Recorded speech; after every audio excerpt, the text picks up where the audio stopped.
சென்னை கீழ்ப்பாக்கம் அரசு மருத்துவக் கல்லூரி மருத்துவமனையில் நடந்த தேசிய ஊட்டச்சத்து வார விழாவில் ஏராளமான பெண்கள் மற்றும் குழந்தைகள் பங்கேற்றனர். உலக ஊட்டச்சத்து வாரம் நாடு முழுவதும் செப்டம்பர் 1ஆம் தேதி முதல் 7ஆம் தேதி வரை கடைபிடிக்கப்படுகிறது.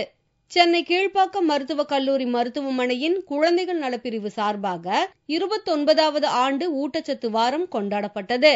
இந்நிகழ்ச்சியை கீழ்ப்பாக்கம் அரசு மருத்துவக் கல்லூரி டீன் கனகசபை குத்துவிளக்கேற்றி துவக்கி வைத்தார்.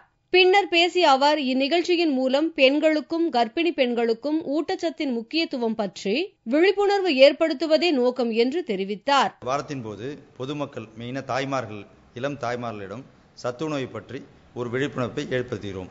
இந்த சத்துணவு முக்கியத்துவம் என்னவென்றால், பிறந்த குழந்தை பிறந்தவுடன் 6 மாதம் வரை தாய்ப்பால் கொடுக்க வேண்டும்.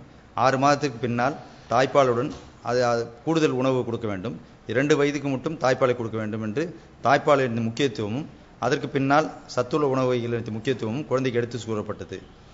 பன்றி காய்ச்சல், சிக்கன் குனியா, டெங்கு போன்ற காய்ச்சலை தடுக்கவும், கர்ப்பிணி பெண்களுக்கு ஏற்படும் இரத்த சோகை போன்ற நோய்களை தடுக்க சத்து மிகுந்த உணவுகளை உட்கொள்வது அவசியம் என்றும் அவர் தெரிவித்தார்.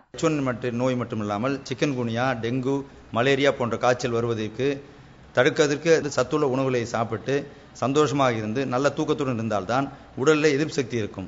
உடல் எதிர்ப்பு சக்தி இருந்தால் எந்த நோயும் தாக்காது.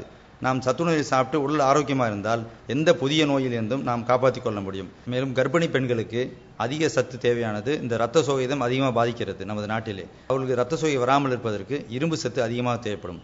இரும்பு சத்து வெல்லம் போன்ற பொருட்களே அதிகமாக இருக்கிறது. இந்நிகழ்ச்சியில் பங்கேற்ற பெண்கள் மற்றும் குழந்தைகளுக்கு ஊட்டச்சத்தின் முக்கியத்துவம் குறித்து டாக்டர்களும் நர்ஸ்களும் விளக்கினர்.